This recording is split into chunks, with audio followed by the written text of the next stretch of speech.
સરપંચે 37 વૃક્ષોનું નિકંદન કાઢતા હોદ્દા પરથી બરતરફ કરાયા. જિલ્લા વિકાસ અધિકારીનો આકરો નિર્ણય. વડોદરા જિલ્લાના તલસટ ગામમાં પર્યાવરણના નિકંદન સમાન એક ગંભીર ઘટનામાં જિલ્લા વિકાસ અધિકારીએ કડક શિક્ષાત્મક કાર્યવાહી કરી છે. વિશ્વામિત્રી નદીને પહોળી કરવાના બહાને ગામના સરપંચે પોતાની સત્તાનો દુરુપયોગ કરીને 37 જેટલા ઘટાદાર વૃક્ષોનું છેદન કરી નાખ્યું હતું.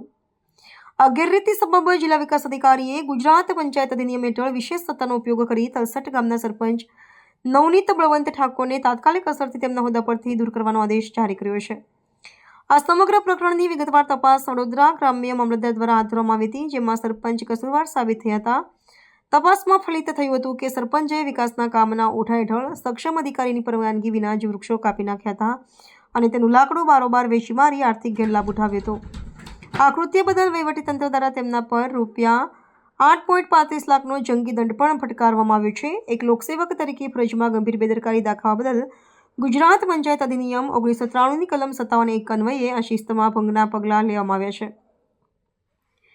નોંધનીય છે કે જ્યારે સરપંચ દ્વારા આડેધડ વૃક્ષો કાપવામાં આવી રહ્યા હતા ત્યારે જાગૃત ગ્રામજનોએ તેનો ઉગ્ર વિરોધ નોંધાવ્યો હતો.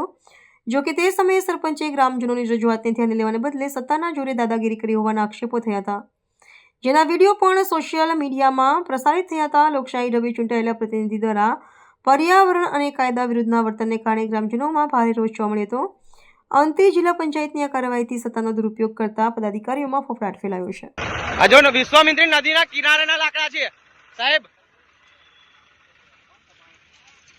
આ લાકડા કઈથી લાયા છે, ક્યાં ભરી જવાના છે? જો પેલા બે ટ્રેક્ટર ચાલે સાહેબ, રોકો.